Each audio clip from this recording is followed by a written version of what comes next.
There once was a girl bird named Gertrude McFuzz, and she had the smallest plain tail ever was. One droopy droop feather, that's all that she had. And oh, that one feather made Gertrude so sad.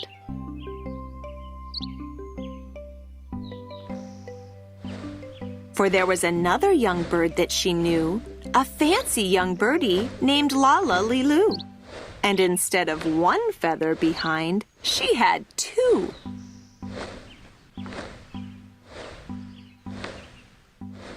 Poor Gertrude.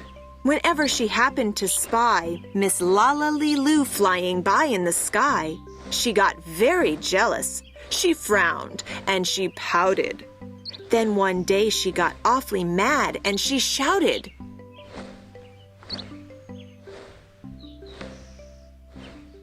"This just isn't fair. I have one, she has two. I must have a tail just like Lala Lilu."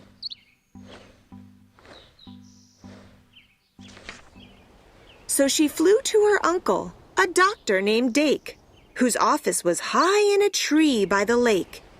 And she cried, "Uncle Doctor, oh, please, do you know of some kind of pill that will make my tail grow?" "Tut, tut," said the doctor. "Such talk! How absurd! Your tail is just right for your kind of a bird."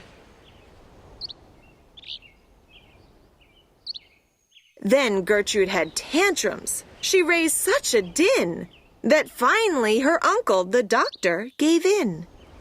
And he told her just where she could find such a pill, on a pillberry vine on the top of the hill.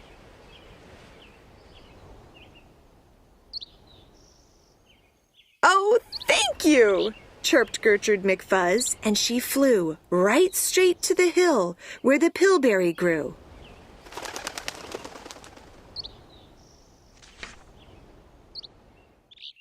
Yes, there was the vine. And as soon as she saw it, she plucked off a berry. She started to gnaw it. It tasted just awful, almost made her sick. But she wanted that tail, so she swallowed it quick. Then she felt something happen. She felt a small twitch, as if she had been tapped down behind by a switch. And Gertrude looked round, and she cheered. It was true. 2 feathers, exactly like Lala Lilu.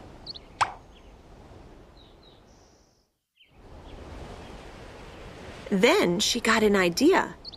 Now I know what I'll do. I'll grow a tail better than Lala Lilu.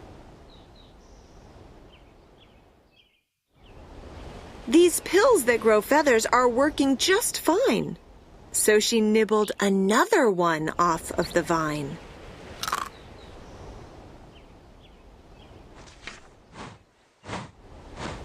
She felt a new twitch, and then Gertrude yelled, "Whee! Miss Lala has only just 2. I have 3. When Lala Lilu sees this beautiful stuff, she'll fall right down flat on her face, sure enough."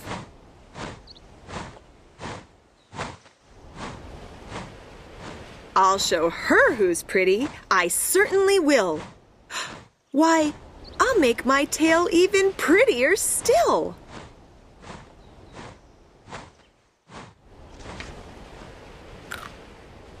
She snatched at those berries that grew on that vine. She gobbled down 4, 5, 6, 7, 8, 9. And she didn't stop eating young Gertrude McFuzz till she'd eaten 3 dozen. That's all that there was.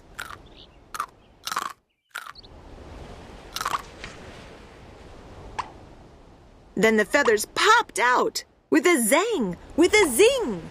They blossomed like flowers that bloom in the spring, all fit for a queen. What a sight to behold! They sparkled like diamonds and gumdrops and gold.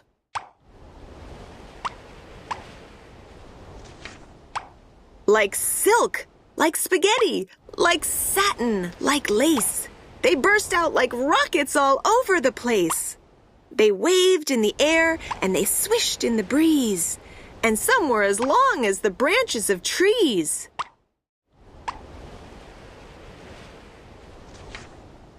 And still they kept growing.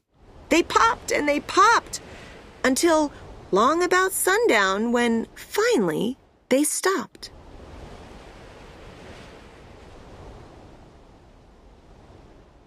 And now, giggled Gertrude, the next thing to do is to fly right straight home and show Lala-Lee-Loo.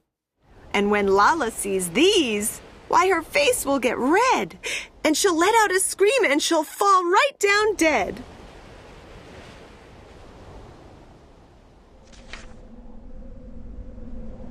Then she spread out her wings to take off from the ground. But with all those feathers, she weighed 90 pounds. She yanked and she pulled and she let out a squawk. But that bird couldn't fly, couldn't run, couldn't walk. And all through that night, she was stuck on that hill. And Gertrude McFuzz might be stuck up there still, if her good Uncle Dake hadn't heard the girl yelp. He rushed to her rescue and brought along help.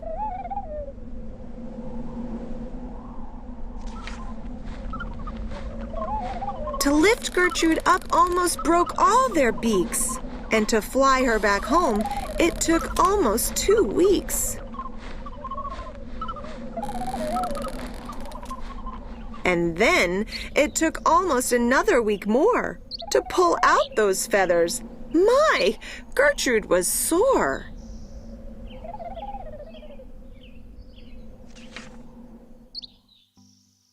And finally, when all of the pulling was done, Gertrude, behind her, again had just one. That one little feather she had as a starter.